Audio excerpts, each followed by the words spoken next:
Bonjour, donc je m'appelle Aurélie. Je témoigne aujourd'hui sur une des pathologies rares qui m'affecte, qui s'appelle le syndrome d'Ehlers-Danlos.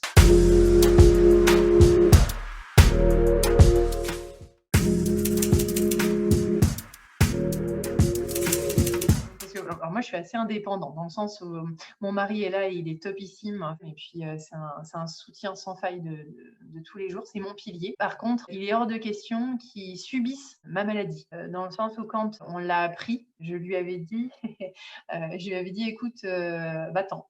Parce que regarde ce qui nous attend, c'est hyper moche et je veux pas que tu aies ça dans ton quotidien. Va te trouver quelqu'un qui est sur ses deux pattes, qui va pas finir sur deux roues et avec qui, voilà, tu n'auras pas ce genre de problème, etc. Et mon mari m'avait regardé en me disant, mais enfin, voilà, comme quoi je l'avais fait rire, dans le sens où il m'a dit, bon, bah, on savait que tu étais malade, on savait qu'il y avait un problème quelque part, on savait pas quoi, on savait pas ce qui allait nous attendre, mais c'était déjà là. Donc voilà, ça ne change rien à notre quotidien, ça ne change rien à notre couple. Donc on a eu cette force-là et il a eu aussi cette force-là à avoir eu envie de tenter l'aventure et de s'accrocher, même s'il y a eu des évolutions depuis qu'on se connaît, plein de choses. Mais on vit ça à deux et puis c'est un combat qu'on a à deux. Mais il est hors de question que dans la vie quotidienne, parce que je suis pas capable d'éplucher mes légumes, du coup, ils doivent tout faire, quoi. Éplucher les légumes, porter de l'eau, ouvrir les bouteilles parce que je suis pas capable.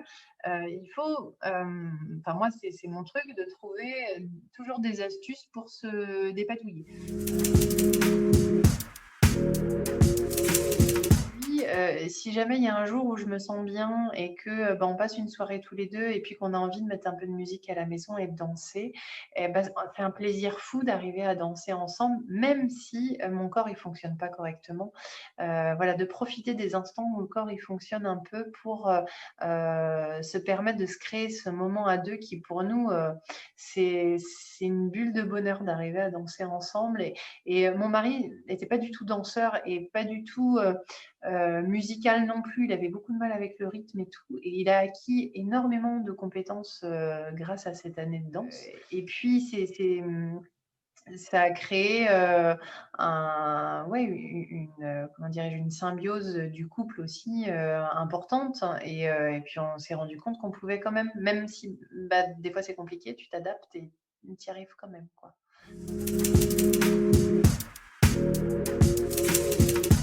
Oui, aussi. Alors après, on danse avec lui, tu vois, on n'a pas dansé beaucoup ensemble avec mon mari, mais on a dû danser sur une musique une fois. Mon mari m'avait vu debout et puis, enfin, que j'étais bon, pas trop mal, quoi, ce soir-là. Et puis, une musique qui nous parlait à tous les deux. Et puis, il avait Loulou dans les bras et puis il vient me chercher pour danser. C'est la spontanéité. Ouais, ça, c'est les petits bonheurs, tu vois, comme ça. Et ben, donc, notre fils, ça y est, il commence déjà à danser à 4 mois. Et tu vois, je joue quand même au piano avec mon fils. Enfin, tu vois, je le mets sur moi, je le mets en porte-bébé, etc. Et puis, je joue avec. J'ai joué quand j'étais enceinte aussi. J'ai chanté pour lui quand j'étais enceinte. Et c'est vrai que ça, ouais, c'est quelque chose qu'ils aiment beaucoup et ça les apaise et tout. C'est chouette, non? Pareil, hein, tu vois, t'en as qui disent, oh, quand tu auras un gosse, tu t'arrêtes, tu pourras plus rien faire. Nous, on n'a rien changé, hein. Nous, notre loulou, enfin, quand je te dis on n'a rien changé, bien sûr que ça te change ton quotidien dans le sens où tu es plus en réponse à ses attentes, etc. Mais donc, ça te modifie un peu ton planning, tu t'adaptes à lui en priorité. Mais on est très film, série, etc. Mon mari et moi musique de film aussi, etc. Et ça ne nous empêche pas de regarder des films, de regarder des séries ou d'aller se faire un road trip à droite à gauche. Son premier road trip, il avait un mois et on est parti 3 semaines en Corrèze, Dordogne.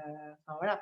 On, ça, c'est un petit bout, certes, c'est un changement. Il faut faire attention à lui, bien, parce que bon, quand c'est tout petit comme ça, c'est quand même fragile. Mais au contraire, tu vas lui faire voir des millions de choses, quoi. Oui, c'est un enrichissement, une curiosité juste géniale. Et puis, savoir partir avec l'essentiel aussi, parce que quand tu pars en van, tu pars pas avec 4 valises, etc., quoi. On part avec l'essentiel. Et puis ce qu'on va acquérir au fur et à mesure, c'est vraiment les, les souvenirs, quoi. Tout ce qu'on va vivre pendant nos vacances, c'est ce qui va nous rester. C'est tous les moments en extérieur, en fait, qui sont importants et qui vont être riches en plein de choses pour lui, pour nous. Et on aime bien ça. Vraiment, c'est important. Il ne faut pas s'arrêter de vivre parce qu'il y a un petit bout qui est arrivé. Ça, être malade ou pas malade, souvent, il y a beaucoup de gens qui se disent oh, on ne va plus pouvoir rien faire, on ne voit plus nos copains, etc. Nous, c'est à cause du Covid qu'on ne voit plus. Punaise, ça nous a foutu. On n'a pas pu fêter la naissance de notre fils, on n'a pas pu. Il y a plein de trucs.